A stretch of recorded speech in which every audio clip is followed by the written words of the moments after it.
ఎప్పుడే అంటే సీఎం గారిని కలుస్తారా? అంటే గతంలో మీరు స్వామికి సంబంధించి పోరాటాలు చేశారు, ఇబ్బందులు పడ్డారని మీరే చెప్తున్నారు.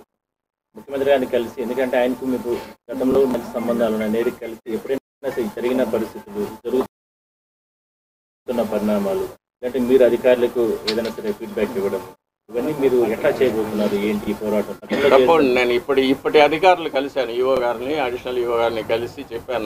నాకు 50 ఏళ్ళ అనుభవం ఉంది, నేను వంశపారంపర్య అర్చకుడిని, నేను మా తండ్రి గారు తాతగారు కైంకర్యాలు చేసినప్పటి నుంచి చూస్తూ వచ్చాను. నాకు ఏది చేయొచ్చు, ఏది చేయకూడదు, ఎంతవరకు చేయొచ్చు అనేది నాకు బాగా అనుభవం ఉంది. కాబట్టి నాకు అవకాశం ఇస్తే ఈ పాడైపోయిన అర్చక వ్యవస్థని, ఆలయ వ్యవస్థని రెండింటినీ కూడా నేను పాత పద్ధతికి నేను తీసుకురాగలనని చెప్పాను. ముఖ్యమంత్రి గారిని కూడా కలవడానికి ప్రయత్నం చేస్తున్నాను.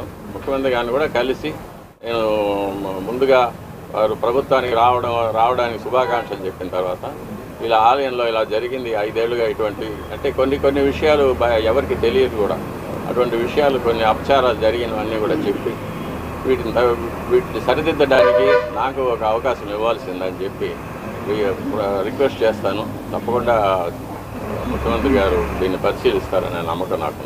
మీరు 50 ఏళ్ళుగా పనిచేస్తున్నారని చెప్పారు స్వామి, ఇంతవరకు ఇటువంటి ఘటనలు ఇప్పుడు చోటు చేసుకునేదా? ఎప్పుడూ లేదు. ఎప్పుడు స్వామివారి ప్రసాదాల్లో కల్తీ జరగడం అనేది ఇంతవరకు నాకు తెలిసి ఎప్పుడు ఈ 50 ఏళ్ళ అనుభవంలో ఎప్పుడు జరగలేదు.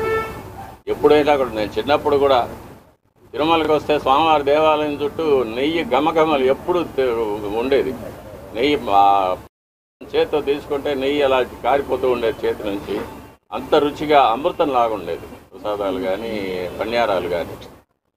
సమృద్ధిగా భక్తులకు అందరికీ సమృద్ధిగా ప్రసాదాలు పంచేవాళ్ళం. ఇప్పుడు అది కూడా లేదు.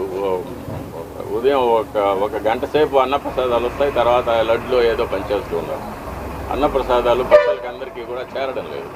కాబట్టి అన్నప్రసాదాలు సమృద్ధిగా తయారు చేసి స్వామివారికి నైవేద్యం చేసి భక్తులందరికీ కూడా రోజంతా కూడా స్వామివారి అన్నప్రసాదాలు చేరేటట్టుగా మనం.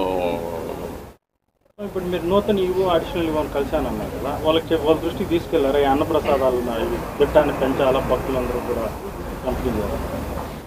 అన్నప్రసాదాల విషయంలో కొలతలు తగ్గిపోయాయని చెప్పాను. చేసే సమయాలు మార్చేశారు, ఇష్టంగా ఆగమ శాస్త్ర ప్రకారంగా జరగడం లేదనేది చెప్పాను నేను. అవి కూడా సో మీకు గత కొంతకాలంగా స్వామివారి సేవకు దూరంగా ఉన్నారు, తిరిగి స్వామివారి సేవకు ఎప్పుడు వస్తారు అనుకుంటున్నారు? అలాంటి అవకాశం ఉందని? అది నా మీద బలాయించిన అబద్ధపు కేసులు ఈ ప్రభుత్వం కనుక తీసివేస్తే నేను స్వామివారి కైంకర్యానికి తప్పకుండా వస్తాను.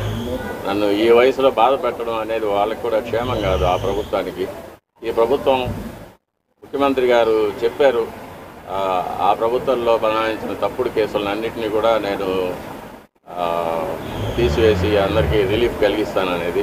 అందులో భాగంగా నాకు కూడా ఒక విముక్తి కలుగుతుందని నేను నమ్ముతున్నాను.